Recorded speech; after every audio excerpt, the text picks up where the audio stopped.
5 আগস্টের পর বাংলাদেশ সরকার অর্থাৎ শেখ হাসিনা সরকারের পতন হওয়ার পর থেকেই যেন ভারত একটু নড়েচড়েই বসেছে। সবচেয়ে বড় দুঃখের বিষয় হচ্ছে বাংলাদেশের জন্য ভারত যেভাবে কুপরিকল্পনা করে যাচ্ছে, একের পর এক বারবারই সফলতা হতে ব্যর্থ হচ্ছে। বাংলাদেশের অত্যন্ত চতুরশীল রাজনৈতিক ব্যক্তিত্ব যেন এগুলোর দিকে কানে দিচ্ছেন না। বিশেষ করে ভারতীয় কিছু গণমাধ্যম রয়েছে, পশ্চিমবঙ্গের যে সকল গণমাধ্যমগুলি যেন টিভির পর্দা খুললেই দেখা মেলে তাদের মুখে যুদ্ধের কথা। একজন সামাজিক যোগাযোগ মাধ্যমের একজন সাংবাদিকের মুখের ভাষা যদি এরকম হয়, তাহলে সাম্যবাদ কথাটি কোথায় থাকে? এটা নিশ্চিত চ্যালেঞ্জ করেই বলা যেতে পারে, বাংলাদেশে হিন্দু এবং মুসলমানরা যেভাবে মিলেমিশে বাস করে পৃথিবীর আর কোনো দেশে এতটা সহনশীলভাবে বসবাস করতে দেখা যায় না।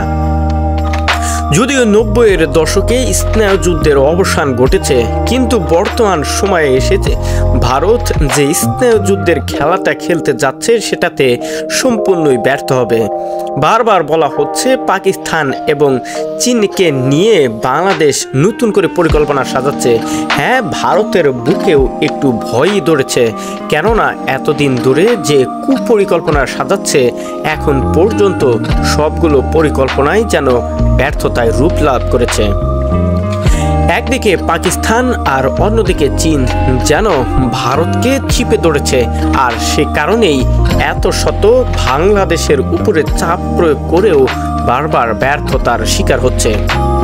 চীন তারা তো ইতিমধ্যে কয়েকটা অঞ্চল দখল করে নিয়েছে, আর চীনের পরিকল্পনায় বাংলাদেশ সরকারের তত্ত্বাবধানে যে বিমান ঘাঁটি তৈরি করার পরিকল্পনা সাজাচ্ছে সেটাতে বাংলাদেশ সরকারকে সম্পূর্ণই সহযোগিতা করবে চীন সরকার। আর এটাতে ভেটো অর্থাৎ নাকচ করে দিয়েছে ভারত সরকার, নরেন্দ্র মোদী। এটাতে যেন এক প্রকার মাথা ব্যথার কারণ হয়ে দাঁড়িয়েছে ভারত সরকারের। পশ্চিমবঙ্গের কিছু মিডিয়া রয়েছে যারা প্রতিনিয়তই যেন ভিডিও তৈরি করে যাচ্ছে বাংলাদেশ ইস্যু নিয়ে। তারা অবিরতই বলে যাচ্ছে যুদ্ধের কথা এবং বাংলাদেশি মৌলবাদের কথা। এক প্রকার তারা তো বলেই ফেলেছে জঙ্গি হামলার শিকার হতে পারে ভারতের পশ্চিমবঙ্গ। আসলে তারা যেভাবে আক্রমণ করছে একদমই বোকার মতো কাজ করে যাচ্ছে। বাংলাদেশ কখনোই ভারতকে নিয়ে এমন কোনো মন্তব্য করেনি এবং ভারতের বিপক্ষে গিয়ে কিছুই করেনি। ভারতীয় পশ্চিমবঙ্গের কিছু রাজনৈতিক ব্যক্তিত্ব বলেছে 25 সালের মধ্যে ভারত থেকে নাকি আলু, পেঁয়াজ এ ধরনের কোনো কিছুই আমদানি হবে না। এ সকল মূর্খ ব্যক্তিদের কিরকম রাজনৈতিক জ্ঞান থাকলে এরকম কথা বলতে পারে? তারা হয়তোবা এটা ভাবেনি যে এগুলো যদি আমরা রপ্তানি করতে না পারি তাহলে বড় ধরনের একটা অর্থনৈতিক সংকটে ভুগতে হবে পুরো ভারতবাসীকে। বাংলাদেশ ভারত থেকে যদি আমদানি নাও করে, অন্য দেশ অর্থাৎ চীন রয়েছে, এরকম আরো কয়েকটি দেশ রয়েছে যে সকল দেশ থেকে খুব ভালোভাবেই আমদানি করতে পারবে। ভারত আসলে নিজেদের মধ্যকার সম্পর্কটা নষ্ট করে যাচ্ছে একের পর এক নানান মন্তব্য করে।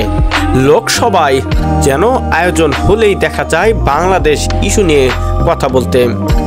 রাজনৈতিক ব্যক্তিত্বরা আসলে একদম বোকার মতো কাজ করে যাচ্ছে, যেটাতে পুরোপুরি বারবারই ব্যর্থ হবে ভারত সরকার।